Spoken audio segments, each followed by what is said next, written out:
Fala pessoal, tudo certinho?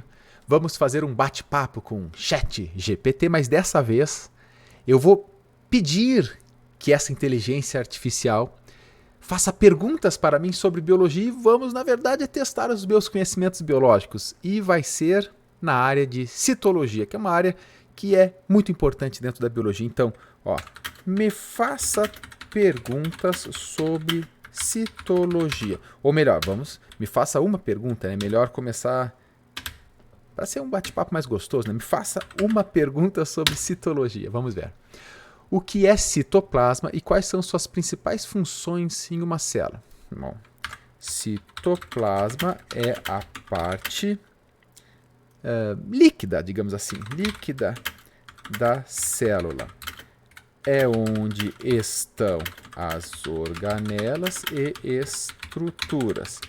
Em uma célula eucariótica, o citoplasma fica entre a membrana plasmática e o núcleo.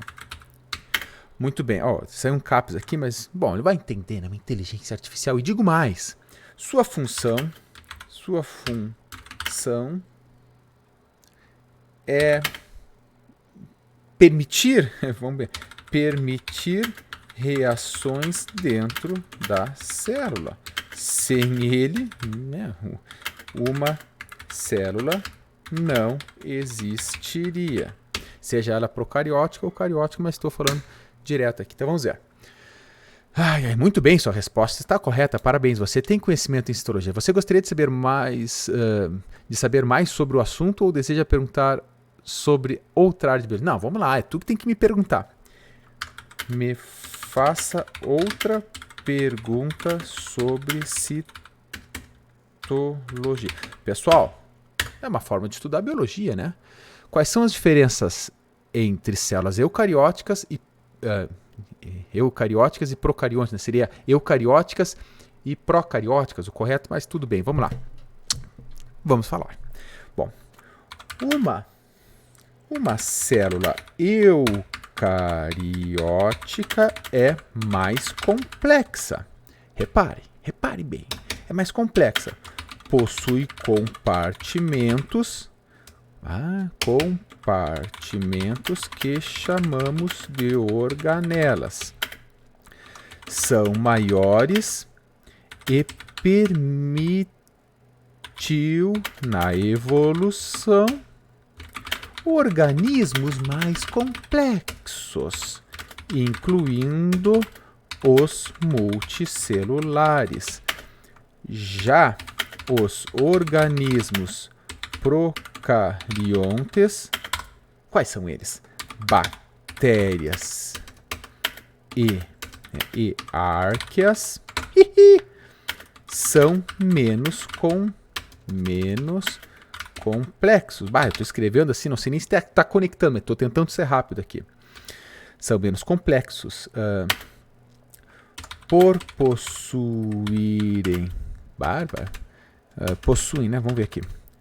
Possuem células procarióticas e não possuem organelas.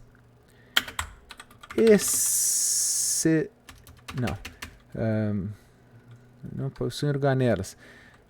Podemos considerar os ribossomos como organelas não membranosas. Mas não são bem organelas. Então, é mais complexo. A diferença entre elas é a complexidade. Né? Então, vamos ver se eu acertei. Isso mesmo, você acertou em cheio. As células eucarióticas possuem organelas membranosas, como o núcleo, mitocôndria, complexo de Golgi, lisossomos, entre outras, além de serem maiores e terem uma organização mais complexa. Já as células procariontes não possuem organelas membranosas e têm um tamanho menor e uma organização mais simples. Os ribossomos são considerados as únicas organelas presentes em procariontes. Aqui tem um erro, tá? Que eu já vou explicar. Mas elas também podem apresentar outros componentes como o flagelo, parede celular, cápsula, plasmídio, perfeito. Você tem só uma curiosidade. Ribossomos não são organelas. Vamos ver. Na verdade, há controvérsia na literatura científica sobre a classificação dos ribossomos como organelas ou não. Alguns autores os consideram como organelas não membranosas, já outros classificam apenas como complexos macromoleculares não orgânicos. Os ribossomos são responsáveis pela síntese proteica e são compostos por duas subunidades, uma grande e uma pequena, que se unem quando o RNA mensageiro se liga a eles. A discussão sobre a classificação dos ribossomos não altera a importância dessa estrutura para a célula, já que são fundamentais para a síntese de proteínas e, consequentemente, para a manutenção da vida celular. Perfeito, resposta sim, impecável.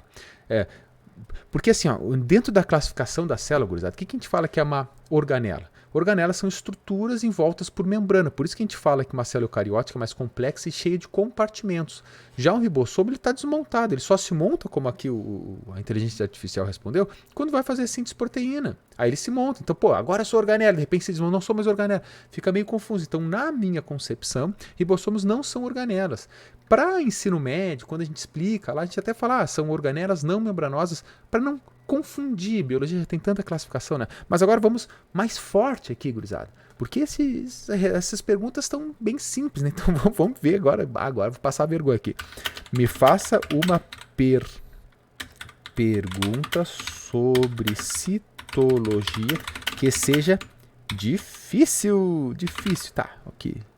Tô com um microfone na frente. Ok, vamos à pergunta desafiadora. Qual é a diferença entre retículo endoplasmático rugoso e retículo endoplasmático liso, em termos de estrutura e função? Achei que ia ser uma mais difícil, né? Mas vamos lá, vamos responder. O retículo endoplasmático rugoso tem ribossomos aderidos em sua membrana. Sua função é síntese de proteínas que irão sair da célula. Muito bem. O retículo endoplasmático liso não possui ribossomos em sua membrana. E entre outras funções como desintoxicação do organismo, metabolismo do álcool, ele faz a síntese de lipídios. Bom, vamos assim, senão eu vou escrever um texto aqui, né? Vamos ver. Muito bem, sua resposta está correta. O retículo endoplasmático rugoso é responsável pela síntese e modificação de proteínas, que serão transportadas e secretadas pelas células. Apertei no botão aqui. Os ribossomos aderidos à sua superfície conferem uma aparência rugosa, daí o nome, né? Já o retículo endoplasmático liso é responsável por funções como síntese de lipídio e intoxicação celular, e não possui ribossomos aderidos à sua superfície, conferindo uma aparência lisa. Parabéns pela resposta, você tem uma... Tá, agora eu quero assim, porque... Gurizada, o que a biologia tem de tão difícil, que as pessoas às vezes acham difícil? Não. Bom, o conteúdo que a gente explica, de ensino médio, fala, tranquilo, mas a biologia trata de seres vivos, e seres vivos estão em constante modificação, em evolução, ok? Então, quando a gente aperta na biologia, a gente tem uma resposta que fala, só Deus sabe, né? Mais ou menos assim. Então, eu vou tentar forçar para que ele faça uma pergunta que seja realmente difícil, e eu vou tentar aqui junto com vocês elaborar uma resposta. Me faça uma outra pergunta, ainda mais difícil. Eu não escrevi. Me faça outra pergunta, ainda mais difícil. Vamos ver. Certo. Aí começa a ficar bom. Tá, vamos lá, certo. Lá vai uma pergunta desafiadora. Como ocorre a formação do fuso mitótico durante a divisão celular e qual a sua função? Ok. Bom, nós temos que nos lembrar que o fuso mitótico, ele é um citoesqueleto que liga até o centro da célula para puxar as cromátides irmãs para lados opostos. Então, eu vou tentar elaborar alguma coisa. O fuso é constituído constituído de citoesqueleto e tem por função puxar as cromátides irmãs durante prófase, metáfase, anáfase, a anáfase da mitose. Porque assim, na metáfase, os cromossomos estão todos alinhadinhos no centro, né? Aí o fuso chega neles, puxa as cromátides, separando elas já na anáfase. Então vamos deixar ela bem simples assim. Isso mesmo, fuso mitótico é um conjunto de fibras proteicas formados por microtúbulos, poderia ter falado dos microtúbulos, né, que se estendem a partir dos centrossomos, que são aquelas estruturinhas que estão nos polos da célula, então é dali que partem, né? Então repara que eu fiz uma resposta talvez um pouco simples, e dessa vez ele aqui falou que não me deu parabéns, te liga só. A partir dos centrossomos em direção aos cromossomos durante a divisão celular, durante a prófase. Aí está falando lá do início, né? O fuso mitótico começa a se formar, os microtúbulos capturam e organizam os cromossomos no plano equatorial da célula durante a metáfase, no meio, metáfase. Na anáfase, como eu falei, os microtúbulos se encurtam e puxam as cromátides irmãs para lados opostos da célula. Esse processo garante a segregação correta dos cromossomos. Ó, veja que se um cromossomo vai inteiro para um lado, dá erro aí, né? Muito bem. Vamos lá. Me faça outra pergunta desafiadora sobre citologia. Depois eu faço uma pergunta que ninguém sabe responder. Vamos ver. Ok, vamos lá. Agora já foi para transporte através da membrana. Descreva o processo de endocitose e suas diferentes formas. Então vamos lá. Isso aqui é transporte através da membrana. A endocitose é um transporte por membrana de substâncias grandes, podemos dizer assim. Ocorre uma deformação da membrana estimulada por citoesqueleto. Citoesqueleto. Vale falar, né? Falar que é um transporte para dentro da célula, diferente da exocitose. Os dois tipos são fagocitose, que seriam partículas sólidas, como bactérias, e fagocitose pinocitose, que seria, vou botar entre parênteses, pinocitose, partículas dissolvidas em água. Tá, acho que tá completinha a resposta. Muito bem. Você está correto quando a descrição geral da endocitose como processo de transporte de substâncias grandes para dentro da célula, mediado por membrana plasmática. Existem diferentes formas de endocitose, sendo as principais a fagocitose e a pinocitose. Beleza, até então falei. Na fagocitose, a célula engloba partículas sólidas como bactérias e células mortas, formando uma vesícula intracelular chamada fagossomo. Tá, aí eu não expliquei o processo de digestão, porque daí envolve lisossomos que formam o fagossomo. É um outro campo aqui que eu não explorei. Mas daí não era a pergunta, né? Aí, continuando, na pinocitose, a célula engloba partículas dissolvidas em água com moléculas de proteína, formando uma vesícula intracelular chamada pinossomo.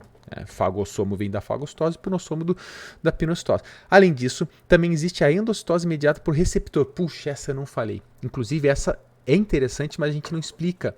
Nas minhas videoaulas tem, tá? Só que não é assunto de ensino médio. Então, olha que interessante. Mediado por receptor, em que moléculas específicas são capturadas por receptores de membrana plasmática, formando vesículas intracelulares que são direcionadas para organelas específicas. Porque daí, como é por receptor, tipo, só vai englobar essa partícula se conectar naquele receptor, que daí vai endereçada para a célula, né? Para uma parte da célula. Agora vou, para finalizar, agora vai ser hardcore. Me faça uma pergunta que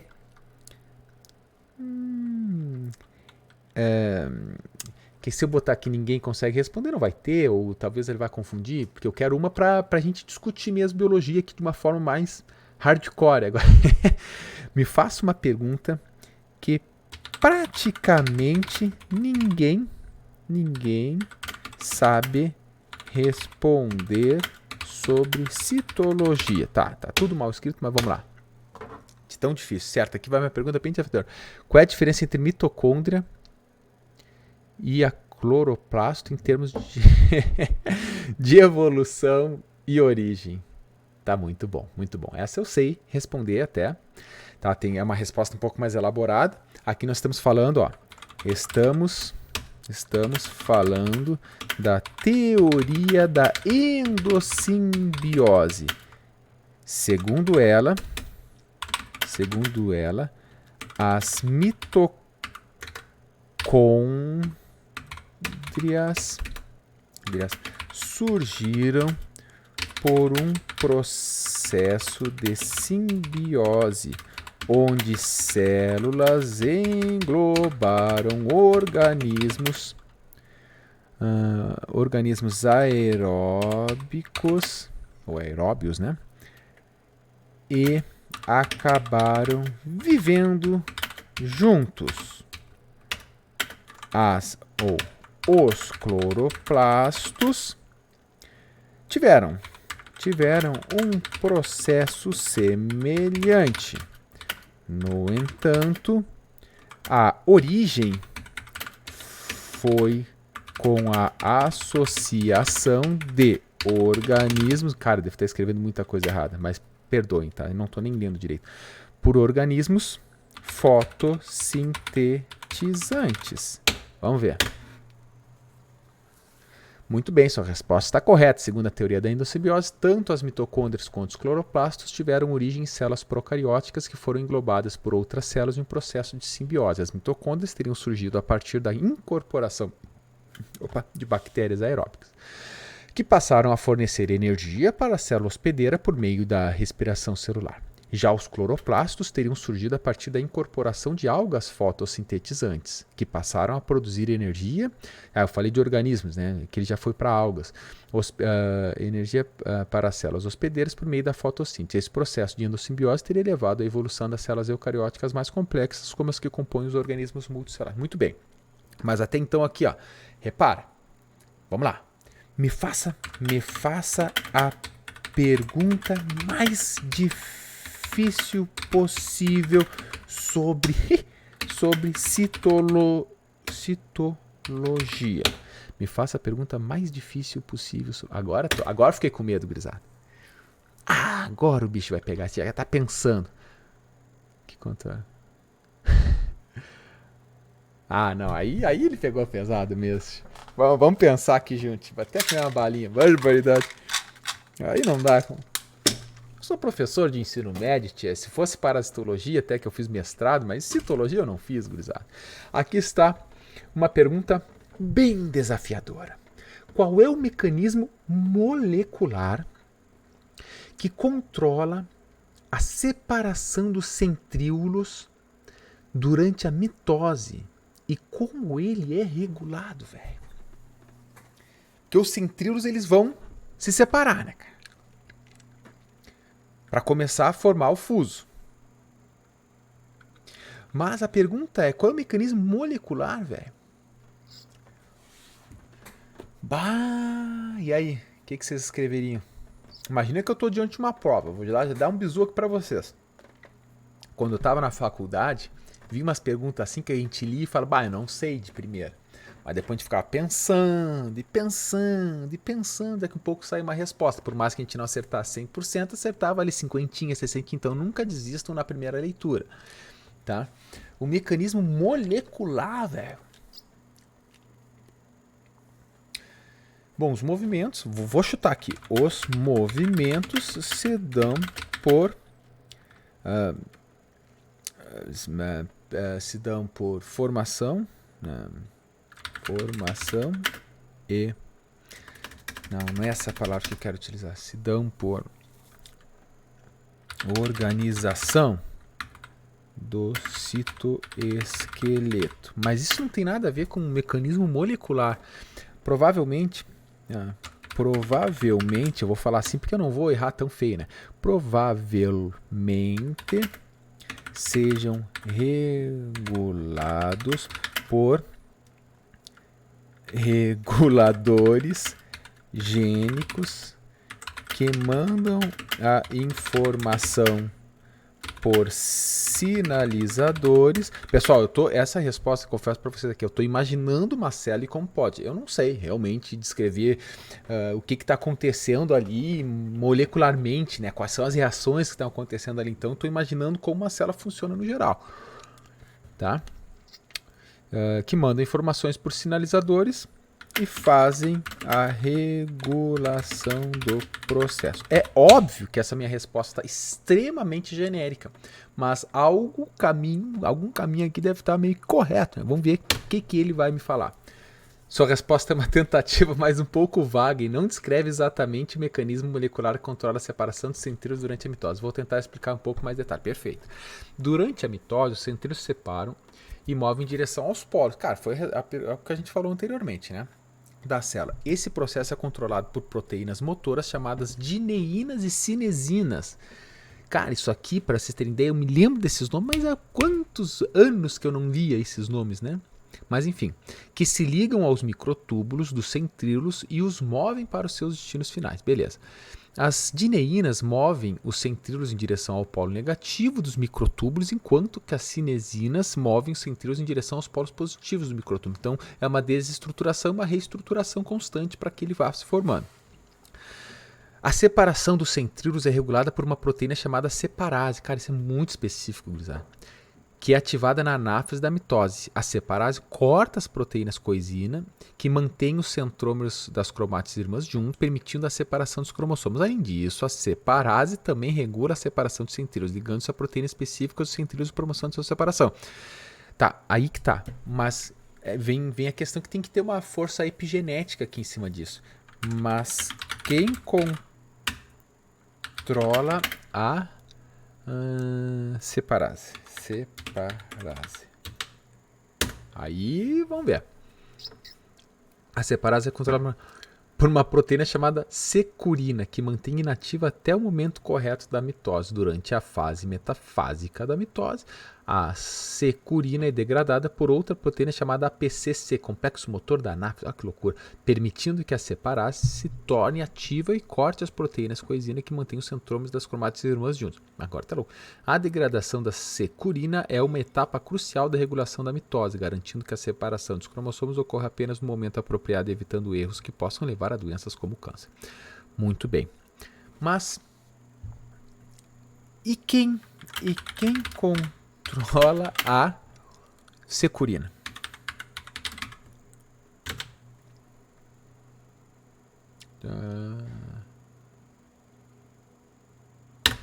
Vamos ver. É controlada por outra proteína chamada ciclina B, que é produzida em maior quantidade durante a fase D2 do ciclo celular. A ciclina B, cara, eu não vou ficar. Quem controla a ciclina B?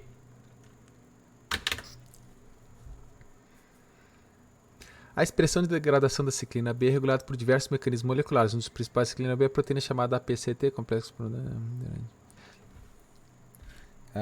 Quem controla a APC? Cara, já estamos entrando num campo aqui que tem que estudar, tem que fazer um doutorado para descobrir a atividade da coisa. É regulada por uma variedade de proteínas adaptadoras, coativadoras e inibidoras. Um dos processos principais Cara, aí tu vê que a gente entra num campo aqui que deve ter alguns artigos publicados sobre isso, extremamente específicos, que a gente não estuda nem no ensino superior, né, cara? Então começa a ficar um troço meio além da metafísica aqui. Vamos parar, que senão a gente enlouquece juntos. Mas vamos lá. Agora eu farei uma pergunta sobre citologia para você. Vamos pensar numa pergunta interessante aqui.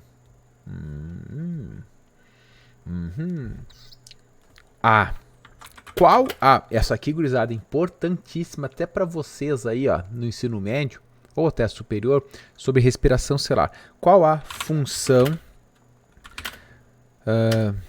do gás oxigênio na respiração celular?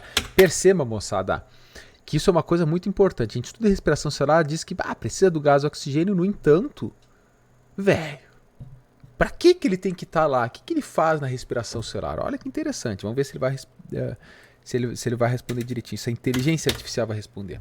Ele tem que atrair elétrons ricos em energia na terceira etapa. Vamos ver. Então, o gás oxigênio é essencial na respiração celular aeróbica, que é o processo pelo qual as células obtêm energia na forma de ATP a partir da quebra de moléculas de nutrientes como a glicose. Na respiração aeróbica, o oxigênio é utilizado como aceptor final de elétrons de uma série de reações de oxirredução que ocorrem na mitocôndria. Essas reações produzem uma grande quantidade de energia em forma de ATP que é usada pelas células para realizar suas funções. Em resumo, o oxigênio é fundamental para a produção de energia na célula. Ele atrai elétrons?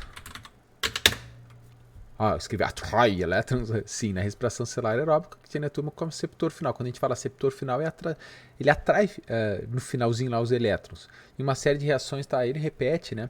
Os NAD e o FADH2, eles estão carregando esses elétrons que foram roubados da glicose e tal. Muito bem, muito bem. Agora, escreva um poema sobre citologia. Olha que bacana. Vamos ler, deixa ele acabar. Olha que cara, que fantástico. No mundo das células tão pequenas, um universo inteiro se revela. Organelas e membranas tão serenas, mistérios que a ciência desvela. O núcleo é o coração da célula, onde o DNA é guardado com zelo. A mitocôndria é a energia que ela transforma em trabalho e movimento elo. O retículo endoplasmático, tão vasto, sintetiza proteínas como maestria. E o complexo de Golgi, quão astuto, organiza-as para a célula usufruir. As vesículas levam e trazem cargas, enquanto o citoesqueleto dá suporte. Os lisossomos destroem as amargas moléculas que não servem mais de aporte. No mundo das células tão pequenas, tão grande é o mistério que ela encerra. Mas a ciência desvenda suas cenas e a beleza da vida nela se encerra. Porra, eu vou até chorar, velho. Eu tô emocionado aqui. Depois dessa, só acabando esse vídeo, não te esquece de deixar o like felpudo e se inscrever no canal. Tamo junto. Um grande abraço. Impressionante.